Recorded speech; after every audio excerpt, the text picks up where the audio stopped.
Tracy, how are you? Hi. She was just telling me how you guys went to a conference and she had to wake you up in the morning. Yup. You're not moving. Yep. I think you guys got to be together for part of it, for that conference at least. Yeah. That's fun. I was going to say, I think 2 years ago we stayed together. Last year we were just there Well, yeah, together. last year. So Well, it was in Bay City, so she went home. Awesome. Cool. All right, so let's get into overwhelm a little bit. So I want to first just take a litmus test on where you guys are at with your perception of your own overwhelm. So like on a scale of 0 to 5, 5 being like the most overwhelmed you've ever been, 0 being super peaceful and calm, right this moment, right now, where would you say you're at? Honestly, I would probably say I'm at like a 2. Awesome. I love it. Lucky you. I'm feeling good today. And I know it varies, but, I think sometimes we need to focus on the moment, Mm-hmm. Where are you at, Tracy, right now on your overwhelm level? Like a 5. You're at a 5. Yeah, maybe. You're pretty high up there. Yeah. Okay. So we're going to dive a little bit into, and I think last week we talked a little bit about the source of overwhelm. Mm-hmm. So that's really important to kind of keep in mind. Although we don't want to live in that moment, we also want to recognize the trouble spot. And then a couple of posts ago, I had a post of you being able to identify your value system. It's not really so much your priorities, it's values. I don't know if you had a moment to take a peek at that. And I wrote a list, and I have the list in front of me of some different examples of what your values are on a day-to-day basis, because we want our value to be kind of our North Star. Mm-hmm. It's like the thing that points us in every decision we make. Now, that particular decision might not have anything to do with, one of honesty. Well, usually they do. Let me think of a better one. Commitment. Let's say commitment is one of your values. It might not always have something to do with that, but if you're always centered, keep yourself centered in whatever value that you have identified as a primary value for you, it will help guide you, because you're going to live in that moment and feel good about where you're at in that particular space, if that makes sense. Now, with that said, you guys have been working on the self-limiting beliefs and all of that stuff. We have to keep that. Also, is an important piece of what we're doing is that we live in the peace and the knowledge of the good that we're doing every day. And that is really important, to acknowledge the good things that we're doing every day. And I know, like, I put Tracy in the hot spot with that one a couple weeks ago, but really recognizing and acknowledging that it's about your perception of what you're doing, not anyone else's. Because if we live into trying to our happiness, if our happiness is dependent upon how people evaluate us or our perception of how they evaluate us, we're going to be unhappy the rest of our lives. We can't live in that variable moment, but we can control how we respond and our acknowledgement of the things that we're doing. That's something that we can control. So as far as those values, did you guys get a chance to come up with at least one? Where are you at, Melissa? What's your words? I have reliability and loyalty. Reliability and loyalty. What got you to those 2 words? I think, kind of growing up, I always felt like I didn't always have the people in my life that I needed at certain times. And I think some of that just came so my parents divorced when I was really, really little. And unless it happened on my dad's weekend, he didn't come to school events or anything like that. So I felt like I didn't have that reliability on him. Okay. So that's always that was very important to me very early on. Mm-hmm.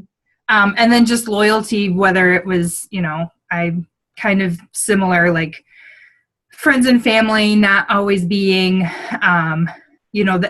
the loyal person that you think they are or whatever, and then having some really crappy relationships as an adult. Mm-hmm. I've always tried to be that loyal person that someone can rely on and trust and know that I will be there and that I will be true to my word with whatever it is that's going on. And that's a perfect example of how the things that we've experienced in our past can point us in the direction of where we want to go in positive ways. I mean, it's shaped you in a positive way. Sometimes negative experiences can shape us in positive ways, and it depends on how we look upon it. So those two values of yours can also be incorporated in those empowering thoughts and things like that. When you do an evaluation at the end of the day, okay, how was I reliable, or what was the other word you had? Reliability and Loyalty. How were I these two things today? And acknowledging that, hey, you lived in your truth today. And that is important. Mm-hmm. We're never living in perfection. There's no such thing. We're never living in perfection. I think that's something we have to distinguish. The difference is that we are not perfect beings. We never will be. You're never going to be the perfect mom, perfect friend, perfect daughter, perfect sister, perfect anything. It's not even physically possible, but we can live in the truth that is important to us, the best of our capabilities. And so acknowledging that can not only help our empowering thoughts, but it also can really help us in feeling less overwhelmed. Mm-hmm. Working on overwhelm is not about taking away things out of our life, obviously we can take duties off of our, things that aren't important, that we shouldn't be taking on those tasks, but this isn't what it's about. This is about how we perceive and how we live in the moment and how we react to situations. Mm-hmm. So being able to sort of, okay, this is what's important to me right now. Mm-hmm. So I encourage you guys to kind of incorporate that into whatever routine you've identified for yourself. When you are working on those self-limiting beliefs, incorporate that piece, and that is going to help with the overwhelm piece as well. Tracy, how about you? Did you get a chance to think of a word or two? And if you did, that's okay. I don't want you to feel stressed about it, but I want I missed that one. For some reasons, my notifications, I think, have gotten screwed up. Okay. And I went back and turned them on for your group, but I haven't been getting my notifications, and I haven't been on Facebook much. Okay. So I think I missed that. Oh, yeah, that's okay. What I will do is I will forward the post to you somehow. But I have a list of... I'm trying to get on my computer to go find it, but I don't know. They're not easy to find. I will agree with you on that because, here it is. It's the one that says, the picture is, it's not hard to make decisions when you know what your values are. Okay. Well, the other way to check when you're on is, do you know how to go in the units? Yeah. Yeah, but I can't even find your group right now. That's the problem. Oh, for the love of Pete. Okay, well, that's a problem. But most of the time, I quickly put it into a unit. Okay. Don't get to it till a day or two after. So we're in the overwhelm unit. You can always just look through the post. Okay, I didn't see that post. It helps you sift through it. It keeps it a little bit more organized than scrolling in the group. Because I get overwhelmed with posts. That's why I put them in. Yeah. So I do too. Like, and they're like, I'm out of here. So look in the unit. If you don't find it, let me know. So that that's an important piece, and I want you to kind of think about that and sit on it as far as last unit with the self-limiting beliefs, and incorporate that and see how that impacts your day to day. And with that, it's also waking up in the morning and making that part of your intention. I want to live, my purpose today is to be, XYZ, and that you keep that kind of in the forefront. And whether it's a reminder on your phone or at lunchtime, you take a breath and you kind of reevaluate how your morning was, whatever you do. I mean, you kind of have to figure that out yourself. But so after you've identified those values, it's kind of, the next thing that I want you to sort of think about is, what are your rules for those values? And it kind of goes along with what I just said, and I'll explain to you what I mean by that. So if your value is love, I'm going to use a simple one of love. I use this example in the masterclass back in September, if you remember. I don't know if you remember or not, but and love was the example I used. So if love was your primary value, and thinking about the way that you can experience love, and how do you experience it? Now, your rules are sort of what you've identified without even thinking about it. What you need for you to experience that feeling. So if your rule for love is someone acknowledges my good work I did today, like I'm not going to experience love until someone acknowledges it, that's giving someone way too much power. Okay, because we cannot rely on other people. So that would be a disempowering rule. We want to do rules that are empowering, that are in our control. What are the things that I can do so that I can experience love? And sometimes that's a matter of, today I'm going to reach out to a friend and I'm going to show that I care and ask them about what's going on in their life. And you know you're going to get the love in return. And that's how you can experience love, as opposed to waiting for someone to call you or waiting for someone to text you, or no one calls people anymore. What am I talking about? Waiting for someone to text you or something. We can't do that anymore. That really has to be something that we change collectively as people, because I think that's something that a lot of people get stuck in the rut of. They don't experience an emotion until someone else provides it for them, and we can't do that anymore. So think about that in regards to the value you have for yourself, and what your rule is for it to experience that emotion. So you want it to be a rule that involves you being in control of it and you taking ownership over it. Because if you do it, you absolutely can create that feeling at any given moment in the day. If you rely on other people for it, you're in the hands of other people. So it's really important to recognize it. And that kind of goes along with what we talked about a couple of weeks ago, Tracy, when you were talking about like some of the things at work, and like, well, are you providing value? Yeah, but no one acknowledges it anymore. Well, that part sucks, yes, but are you doing it? Yes, you are acknowledging it. How can you create that more of those feelings? You know, it's kind of looking at it a little bit differently, because sometimes people aren't able or willing to provide those things for you, so you have to provide it for yourself. And then sometimes we have to look at a bigger picture of things. Is this the right situation for me? Is this something that I need to rethink? And I think, Tracy, you're at that point with some pieces in your life, based on what you shared with me. But you know, so it's just something you kind of have to think about. What do I have control of right now to create that emotion for myself? And that has to do with overwhelm. Okay, so let me look at my notes real quick. Okay, so I have some challenges for you guys. So based on, as we're creating this new belief pattern or new sort of focus with our values, I want to challenge you on some basic rules that I want you to kind of think about over the weekend. All right. Number one, I want you to evaluate how you're starting your day on a day-to-day basis. What does that look like, feel like? What I want you to be able to identify yourself is starting your day off in a way that is peaceful, empowering, or some way makes you look forward to your day. And that's really, really important. Okay, I know a lot of us try to fit working out in the morning, and I think that's important. But if that's not empowering you in the way you need to go, move it to a different part of your day. But if it's working for you, keep doing it. You have to figure that out for yourself.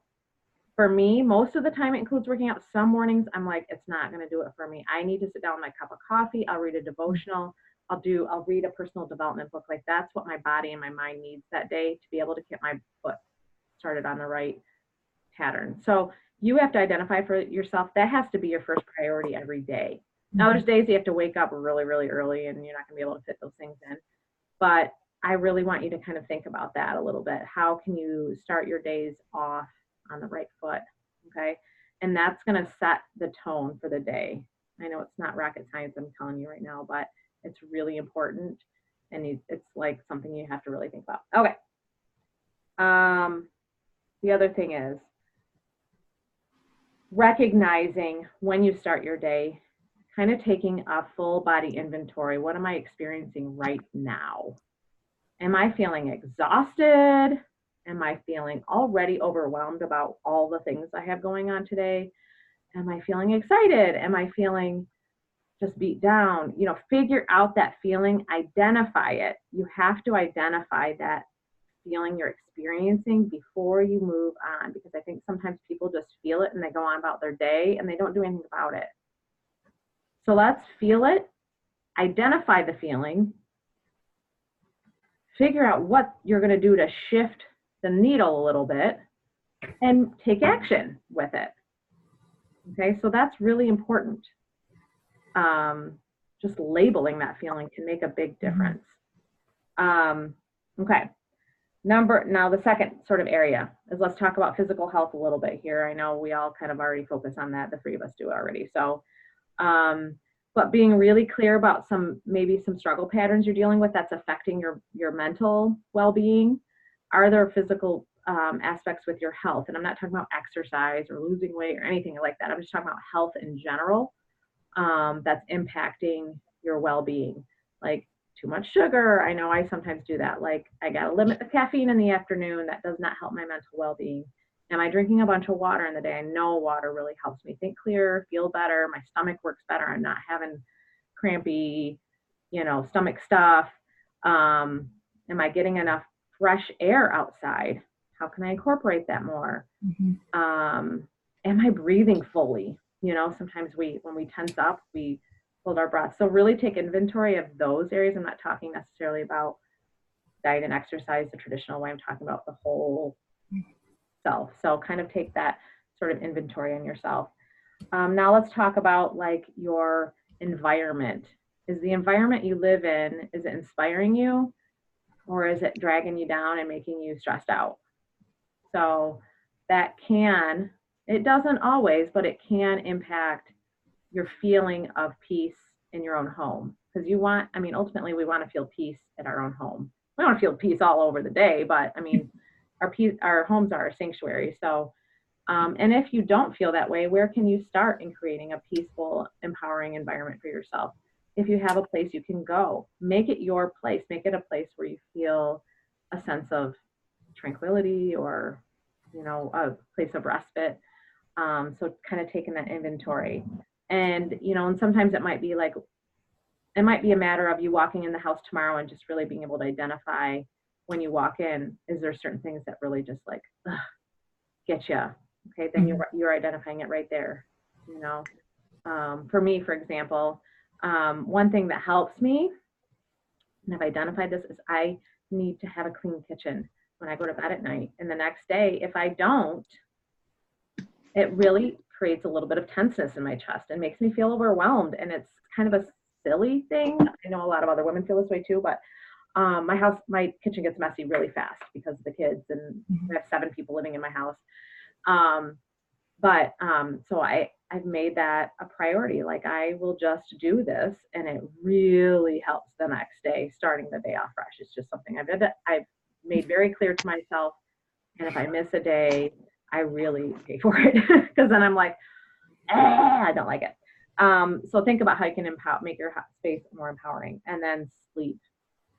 Sleep's a big one. You guys sleep? How's your sleep? Let's just talk about this one for a minute. Mine's good. Yours is good. Awesome. I started probably a year ago, really, because I knew if I didn't sleep well or get enough sleep, then I craved sugar and I was grouchy, and then you drink more coffee, and it's just this huge cycle. So it's always been like, I'm usually in bed by 8:30. I may watch a little TV, but I try, because I know I feel so much better if I get some decent sleep. That's awesome. And what time do you normally wake up? About 5 o'clock to do my workout. Okay. So I try to get anywhere from 7 to 8 hours of sleep. Yeah. During the week. Yeah, you're getting 8.5 in bed. So probably 7.5, because you usually take off about an hour. That's really great. Really great. My goal is 7.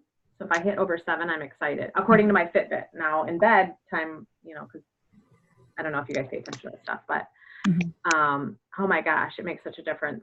Okay, Tracy, you said no. Sleep's not good. I'm tired. Chronically tired. I don't get enough sleep. I don't fall asleep well. I don't stay asleep well. I have a hard time getting up in the morning. So it's not always Part a of choice of you going to bed, or it's just you really physically struggle with sleep when you're in bed, sleeping soundly. yeah, I'm a very light sleeper, and sorry, my phone balance is off right now. Oh, that's okay.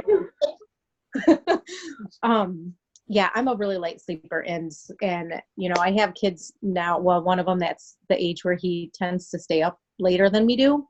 And I struggle with that in general.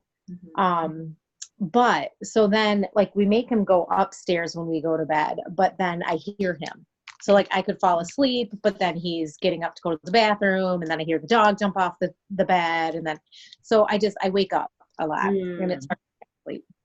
Okay. I know I don't go to bed when I should and get enough sleep. And we actually just had this conversation with my therapist, and we have determined that it's because after everybody is in bed, it's quiet. And I have no, you know, a lot of times there's no quiet. Even if the kids are the way you're getting, it's filling your cup in some ways. Yeah. I get it. That's why I get up early. I'm more of the opposite end, but yeah, I totally get it. Yeah. I can't even get up early and have my quiet time because, I mean, if I get up to work out, I guess I could if I didn't work out. Because if I get up to work out, then my husband and my son are up before I'm even done working out usually. Oh, really? Yeah. My son has to take the bus early. Gotcha. Okay. So what time do you work out? What is your workout morning? If I do get up, I'm out of bed by like 5:30, I'm out of bed by 5:30, so I'm working out by quarter. Yeah. And then up by. So. Yeah. So that's tricky. So something for you to think about, and you probably already started thinking about it with your therapist, is how can you get that need met and still get the sleep?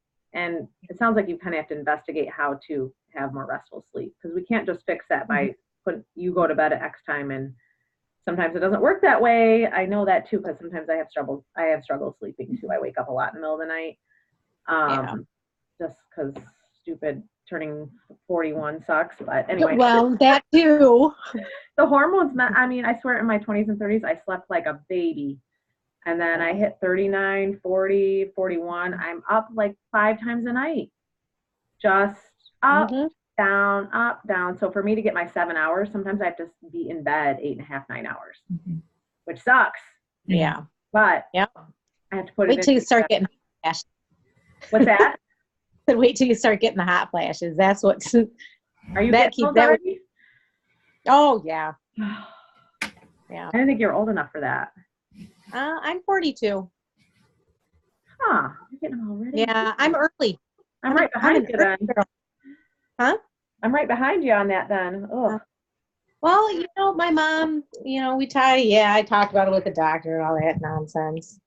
But whatever. Sucks. They're not common, but when they are, like I'll fall asleep on the couch and I'll wake up just sweating. It's awful. Oh my gosh. Well, maybe you can get it over with quickly.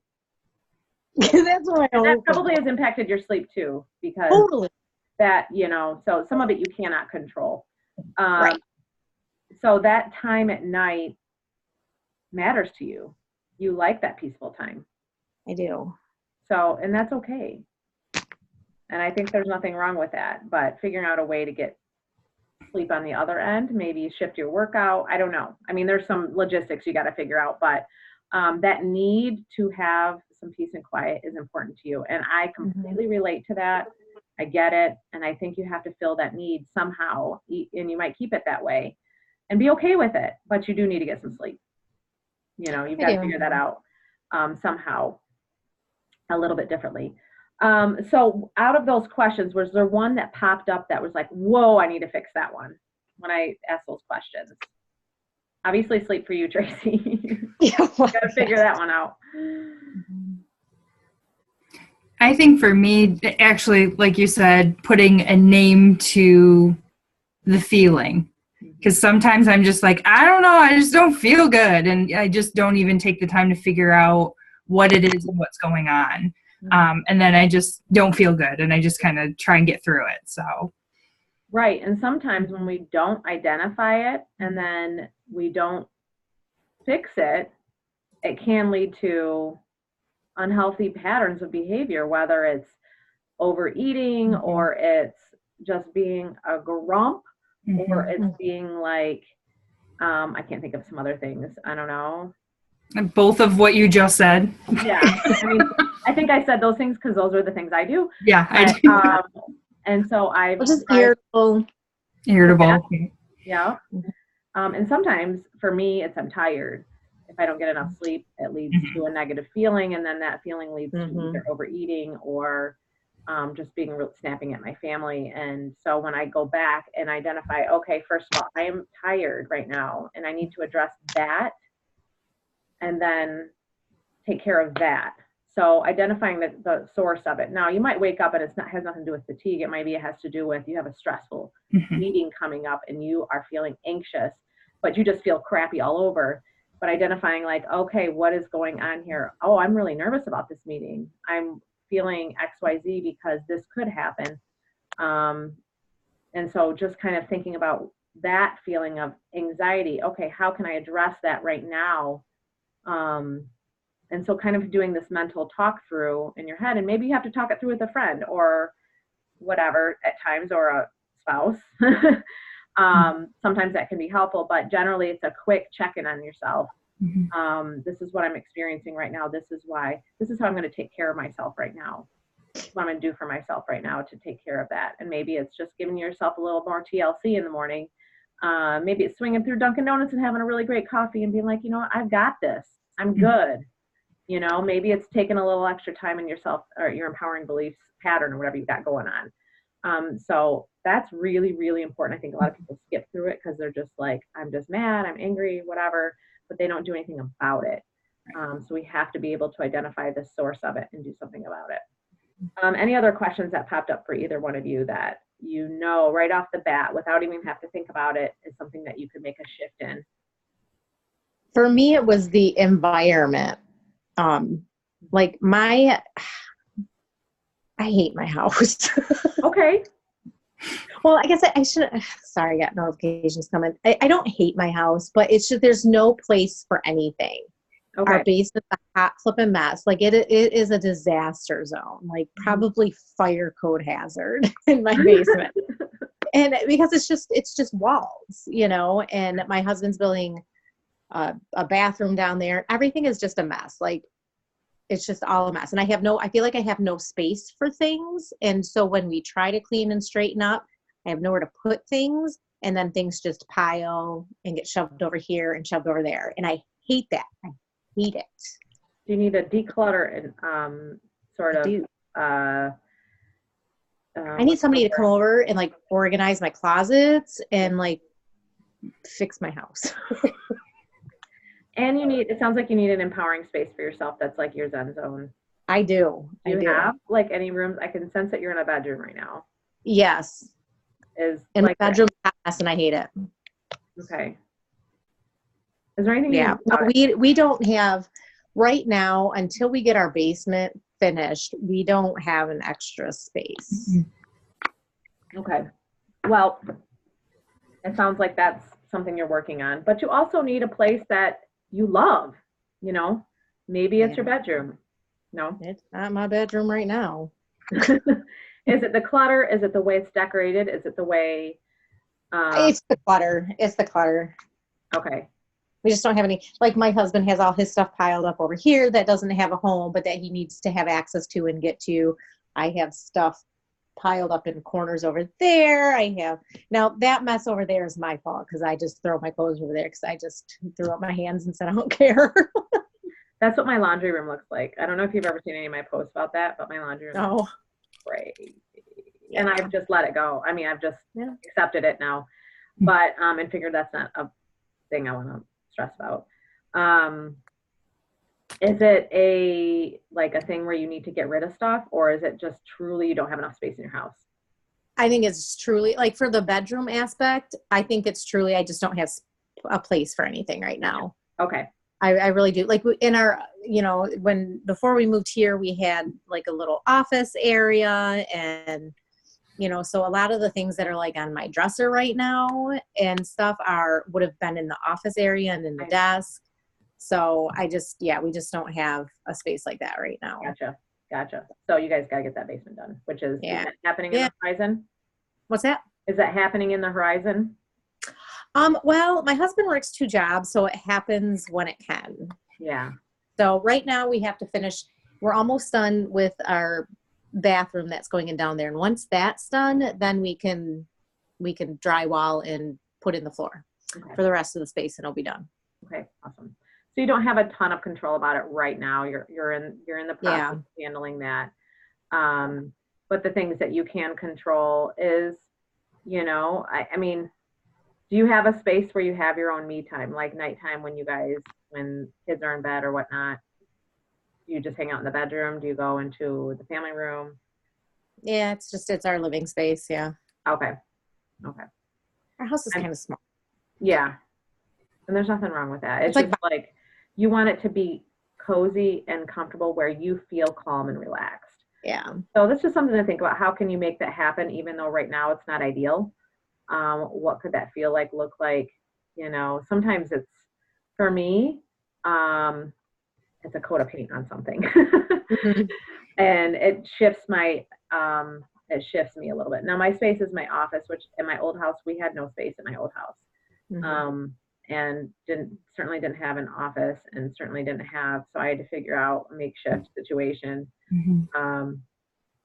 But yeah, sometimes a coat of paint or something inspiring that you can put in a place that you're normally at or whatever, you have to think about something that's going to inspire you on a daily basis. And that's important. But right now, I think you're in a position where you don't have control over that, and you kind of have to let go of part of it. Anyway, so all those questions, if you didn't write them down, I will write them down in a post for everybody, because I know not everyone's going to write all those things down. And I think those are things I want you to kind of evaluate. And then also kind of think about those 2 values that you identified, incorporate that somehow into your intentional start of your day. Think about the starts of your day too. That's another one I want everyone to kind of really think about and pray about. And especially like Tracy, you were saying, like you work out, you need to sleep. Maybe it's time to move your workout someplace else in your day. I don't know if that's possible. Well, I used to be a evening workouter, or like if I could squeeze it in on my lunch. And that just this is just a really busy month for us too. And this week and this month I've been adjusting to the new medication, and that's thrown off the monthly cycle, which has thrown everything else off. So it's been a hard month, and this week just knocked me on my butt. So I just really haven't done, like, I come home and I crash and like doze on and off. Like that's how this week has been. But yeah, so I'm hoping to figure, I can usually fit it in the evening. And so I'm going to see how the next week goes. And then I might have to make adjustments and just do it at nighttime when I get home. And also cut yourself some slack. You don't need to work out every single day of the week. Well, we haven't. So, and I'm being okay with that right now. Yeah, exactly. I mean, let's just be realistic with who we are. And it's very healthy to work out 3 or 4 days a week. It is very okay. And some days maybe once or twice, and that's okay. Because then sometimes you have a lower week where things are less stressful and you work out like 5 days. That's great. Yeah. And quite frankly, our health, what's more important for our health is our nutrition and our mental health. The physical piece is icing on the cake. That's like building the muscle tone and toning up. If we take care of our nutrition, that is more important. And our sleep is, and you dozing off is a sign that's more important to you than working out at that moment in time. You got to take care of that. And so cutting yourself some slack in that. When we talk about physical health, it's not, the workout is actually probably lowest on the totem pole. And that's coming from someone who, you know, we all do it. We're all fitness coaches.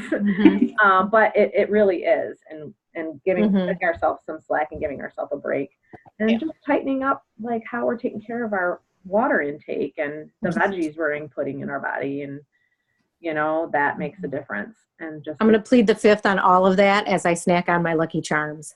I mean, well, look, I got my water right here. It's all about balance. Balance.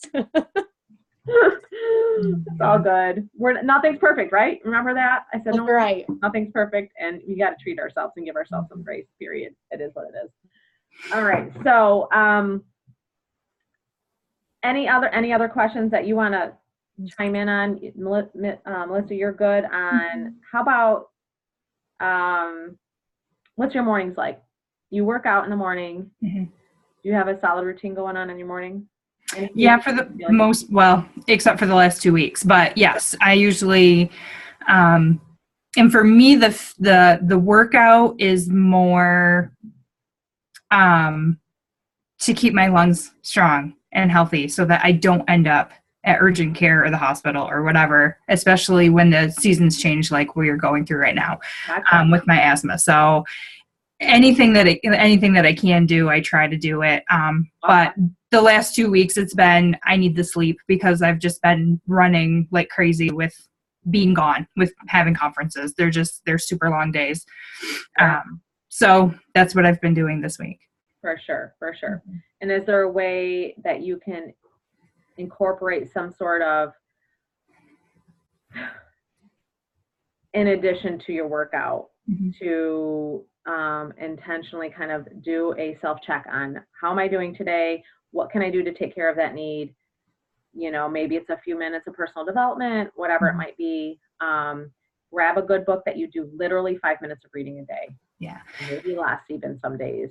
You know, yeah, because I was doing that on lunch, but half the time my lunch doesn't happen. I'm eating and working at the same time, which is terrible. You want in a zen place. You need to, yeah. when you're doing personal development or reading something that's going to inspire you or whatever, you need to be in a zen place, like physically, mentally. You can't be like shoving it in as a part of your to-do list. Yeah. It doesn't work well.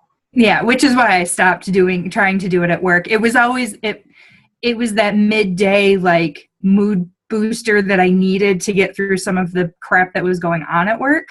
But now I have the time because I make sure that I have about 15 or 20 minutes from the time I'm done working out before I have to get in the shower. Usually I like stare at the TV and like try to figure out what the weather's going to be, but that would be a perfect time to start adding it there instead. Perfect. And just, you know, starting that day off right off the bat, setting your intention for the day, thinking about how you're going to fulfill that value or whatever that focus you're going to keep your focus on for the day. And that's your North Star for the day. And that is going to, in kind of revisiting it multiple times during the day. Am I feeling this? Am I fulfilling whatever my purpose is for the day? If yes, awesome. Take a deep breath. If no, what can I shift to make it a little bit better? Okay. And so that you are in control of that emotional state that you're in at all times.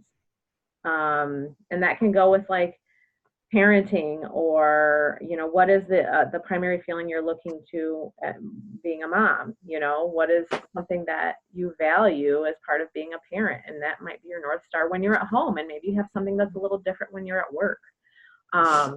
So it's okay to have a couple of different pieces during different parts of your day and identifying that and revisiting it.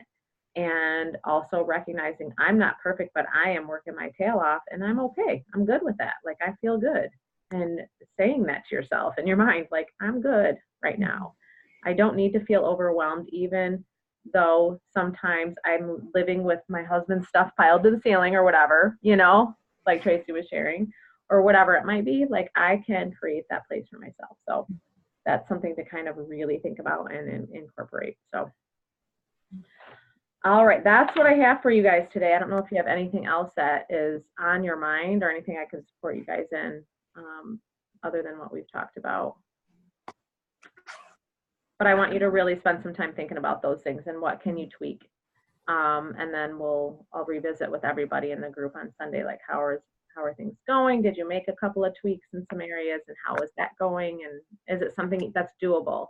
The whole goal of this is not to create more overwhelm in anyone's life, more things to do. It's more of sifting out and keeping your focus on what it needs to be focused on. If that makes sense. Okay, cool. Cool beans. All right, ladies. Well, have an awesome night. You Happy too. Friday tomorrow. I'm sleeping in. You're not working tomorrow? No, I had 5 hours of comp time, so I took 3 hours to take the rest of the day off. Yes.